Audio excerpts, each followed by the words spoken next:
आपको पता है सर थप्पड़ कांड चल रहा है। आपको पता है कि थप्पड़ किस कारण पे लगा था? यहाँ पे क्यों लगा था? क्योंकि यहाँ पे सभी गाँव वाले वोट को रोक के रख, वोट ने रोक कर रख रखे। अच्छा भाई वोट एक भी न डाला तो फिर वो SDM यार ये कहना चाहिए चित्राचर मास्टर ने बीच में सवार हाथ पकड़ क्यों वोट दुआयो।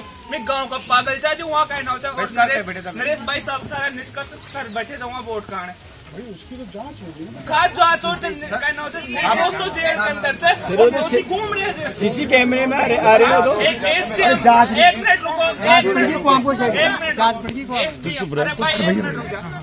SDM अगर कलेक्टर साहब ने बुला लेती तो फिर 3 बजे के भाई साहब ने SP सूची जी भाई SP साहब पे आ जाओ और लिखित में दे जाओ। SP साहब यहाँ बैठे था 50 मीटर की दूरी पर। हाँ आपको आचार संहिता में कोई भी अधिकारी कोई आश्वासन तो दे सकेगा नहीं, आश्वासन दे सकेगा कोई लिखित में थोड़ी में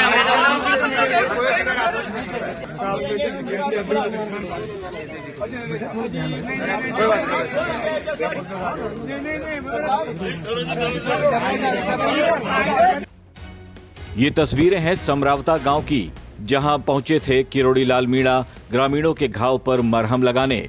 लेकिन जब कुछ लोगों ने किरोड़ी बाबा से इस तरीके से बात की तो बाबा को भी गुस्सा आ गया। वो नाराज होकर गांव से बाहर चले गए। किरोड़ी बाबा कहते हैं कि वो तो गांव वालों का भला ही चाहते हैं, सरकार की ओर से मदद का प्रस्ताव लेकर आए थे। लेकिन अगर कोई ये समझे कि वो कानून से ऊपर है तो सरकार भी टाइट होना जानती है। सरकार को कोई हल्के में लेने की गलती न करे। सरकार को इतना कमजोर भी नहीं समझ के चलना चाहिए। देश में कानून का राज है, कानून की पालना कराना सरकार की जिम्मेदारी है। और कोई ऊंची हरकत करके सस्ती लोकप्रियता हासिल करे उसको जनता पसंद नहीं करती। ये प्रवृत्ति रोकनी चाहिए। सर कौन लोग 2% लोग हैं जो पूरे ग्रामीणों के हित पर भारी पड़ रहे हैं? मेरे को इसकी जानकारी नहीं है। ये जांच का विषय है। जब जांच सरकार के सीनियर अधिकारी करेंगे, पुलिस करेगी, तभी पता लगा कौन बाहर का है, कौन भीतर का है, कौन दोषी है, किसने तोड़ा है, किसने फोड़ा है। आप लोग को वो जांच से पता लग पाएगा। पूरा 95% गांव बल्कि 98% गांव एक तरफ है। अब कोई एक मच्छी तालाब को गंदा करने की कोशिश करे तो गंदा थोड़ा हो जाएगा तालाब। आज तो बाबा को गुस्सा आ गया। तो ऐसा है, जब बात मुख्यमंत्री जी के साथ हो गई और केवल मात्र हम इनको खबर देने आए हैं और दूसरी बार आए हैं, 2 मंत्री आए हैं, इलाके के अधिकारी आए हैं, संवेदनशीलता ये सरकार की है। अब उसमें कोई ना नुकर करे तो हमने तो वो कहा कि 200 मोटरसाइकिल जल गई हमें। तो भाई आप हमने ये कह दिया मोटरसाइकिल जली, वो नाम दे दो, उसकी जांच हो जाएगी। सरकार के रिकॉर्ड में जो जली गांव की 7 थी, बाकी 32 बाहर की थी, ऐसा हमको अधिकारियों ने बताया। वो चेसिस के आधार पर तो माना किसी का वाहन या किसी को ज़्यादा नुकसान हुआ है वो अपना लिख के दे दें, मैंने शुरू में कह दिया था। और सरकार उसका सर्वे कराएगी और सबको मदद करेगी।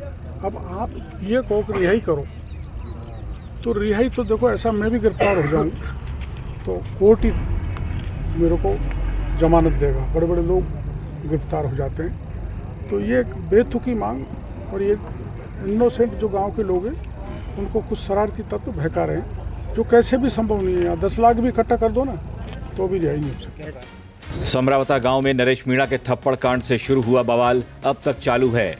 मंत्री किरोड़ी लाल मीणा भी इस एपिसोड का हिस्सा बन चुके हैं। बाबा लगातार इस मामले पर अपनी नजर बनाए हुए हैं। जब समरावता में हिंसा हुई थी तब बाबा ही थे जिन्होंने समरावता जाकर गांव वालों का हाल लिया था। कल फिर बाबा पहले टोंक पहुंचे। जिला जेल पहुंचकर उन लोगों से मुलाकात की जिन्हें पुलिस ने हिंसा के आरोप में गिरफ्तार करने के बाद जेल भेजा था। किरोड़ी लाल मीणा ने जेल में नरेश मीणा से भी मुलाकात की। जेल के बाहर आरोपियों के परिजनों से भी बाबा मिलते हुए दिखे। ये भरोसा देते दिखे कि किसी के साथ नाइंसाफी नहीं होने दी जाएगी।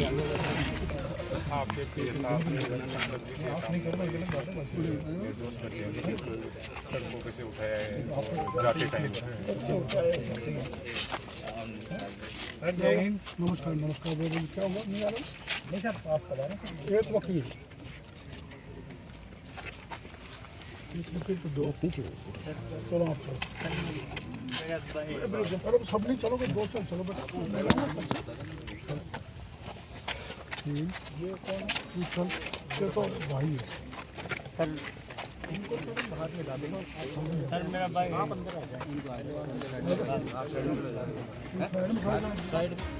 जेल से बाहर आने के बाद किरोड़ी बाबा सीधे समरावता गांव पहुंचे, जहां लोगों की समस्याएं सुनी, उनके नाम कागज पर लिखे ताकि सरकार की ओर से उचित मदद और सही मुआवजा दिलवाया जा सके। लेकिन बाबा को समरावता गांव में उस वक्त गुस्सा आ गया जब कुछ लोग नरेश मीणा के थप्पड़ मारने को जायज ठहराने की कोशिश करने लगे। किरोड़ी बाबा ने उन्हें कई बार समझाया कि नियम और कानून के दायरे में रहकर अधिकारियों को भी काम करना पड़ता है, लेकिन कुछ लोगों ने इस बात पर भी बाबा से बहस कर ली, जिसके बाद किरोड़ी बाबा नाराज होकर गांव से बाहर निकल गए।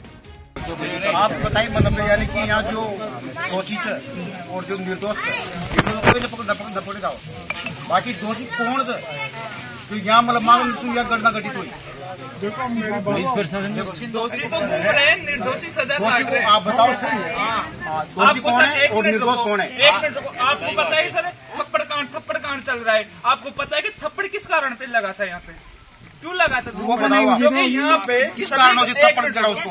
सभी गाँव वाले वोट को रोक के रख, वोट न रोक कर रख रहे कि अच्छा भाई वोट एक भी न डाला, तो फिर वो एसडीएम यार ये कहना चाहिए चित्राचर मास्टर ने बीच में सवार हाथ पकड़ तू वोट दुआयो, मैं गांव का पागल चाहे जो वहाँ कहना चाहिए नरेश भाई साहब सारा निष्कर्ष कर बैठे जाऊंगा वोट कांड भाई उसकी तो जांच होगी ना। का जांच हो कहना चाहिए दोस्तों जेल के अंदर से वो दोषी घूम रहे हैं सीसी कैमरे में आ रहे हो तो एक एसडीएम एक मिनट रुको,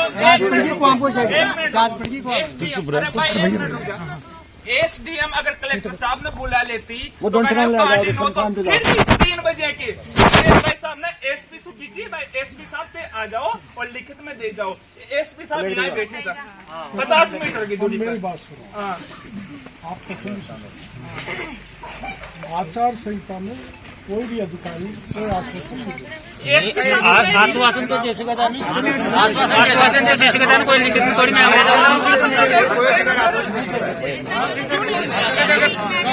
अब कायले बारे। किरोड़ीलाल मीणा ने साफ साफ कह दिया है कि सरकार किसी के दबाव में आकर काम नहीं करेगी। अधिकारियों ने गलत किया होगा तो नपेंगे और अगर गलती अराजक तत्वों की पाई गई तो उनके खिलाफ भी सख्त कार्रवाई की जाएगी। ब्यूरो रिपोर्ट, राजस्थान तक।